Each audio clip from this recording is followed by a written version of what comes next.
మీకు ఒక మాట చెప్పనా?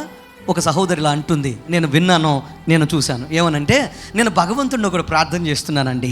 ఏమనో తెలుసా? ఎవరైనా కానీ ఏమంటారు, నాకు నా జీవితంలో నేను శుభంగిలుగా చనిపోవాలని కోరుకుంటున్నాను అని అంటారు, అంతేనా? కానీ ఆ తల్లన్న మాట నన్ను ఆలోచింపజేసింది. ఏమనో తెలుసా?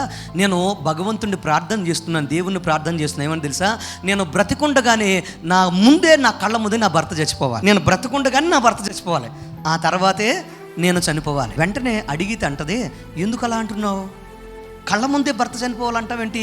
ముందు భర్త చనిపోవాలి, ఆ తర్వాత నాకు మరణం రావాలని ఎందుకు కోరుకుంటున్నావు దేవుణ్ణి? నేనంటే ఏముందో తెలుసా? నా భర్తకి ఏం తెలియదండి, ఆయనకి ఏమీ తెలియదు, ఏమీ రాదు. ఒకవేళ నేను లేకపోతే నా భర్త బ్రతకలేడండి.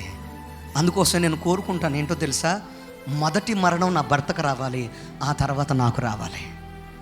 నేను ఏదో రకంగా బతికేస్తానండి, నేను ఏదో రకంగా బ్రతికేయగలను, కానీ నాకులాగా నా భర్త బ్రతకలేడు. ఈరోజు ఎందుకు ఈ మాట మీకు నేను చెప్తున్నాను అని అంటే, చాలామంది జీవితాల్లో వారి జీవితాల్లో వారికి ఒక భయంకరమైన వేదనకరమైన జీవితం వారిని బాగా వెక్కిరిస్తూనే ఉంటుంది.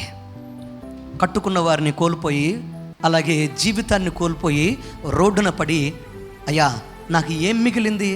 నేను ఎండుటాకును కదా, ఎవరికి పనికొస్తాను? నేను పండుటాకును కదా, నా వల్ల ఎవరికి ఉపయోగం ఉంటుంది అని ఏడ్చేవారు చాలామంది ఉంటారు. నా ప్రియ తమ్ముడు, చెల్లి, ప్రియ సహోదరి, సహోదరుడా, ఈరోజు నీతోనే దేవుడు మాట్లాడుతున్నాడు. ఒక వ్యక్తి సంపూర్ణంగా సమృద్ధిగా తన యొక్క జీవితంలో కరువును తప్పించుకుందామని, మరింత సమృద్ధిగా బ్రతుకుదామని దేవుని సన్నిధిని వదిలిపెట్టి వెళ్ళి, అలాగే దేవుని ఇల్లును వదిలిపెట్టి వెళ్ళి, బెత్లెహేమును వదిలిపెట్టి వెళ్ళి, సమస్తాన్ని కోల్పోయి తిరిగి వచ్చిన తర్వాత ఏం చేస్తుంది తెలుసా? అన్నిటినీ కోల్పోయిన ఆ సహోదరు అంటుంది ఏమనంటే, నేను మారాగా మిగిలిపోయాను. నేను మారాగా మిగిలిపోయాను. నాలో ఏమీ చెప్పండి, నాలో ఏమీ లేదండి, నా బ్రతుకులో ఏమీ చెప్పాలి గట్టిగా లేదండి అని అంటుంది.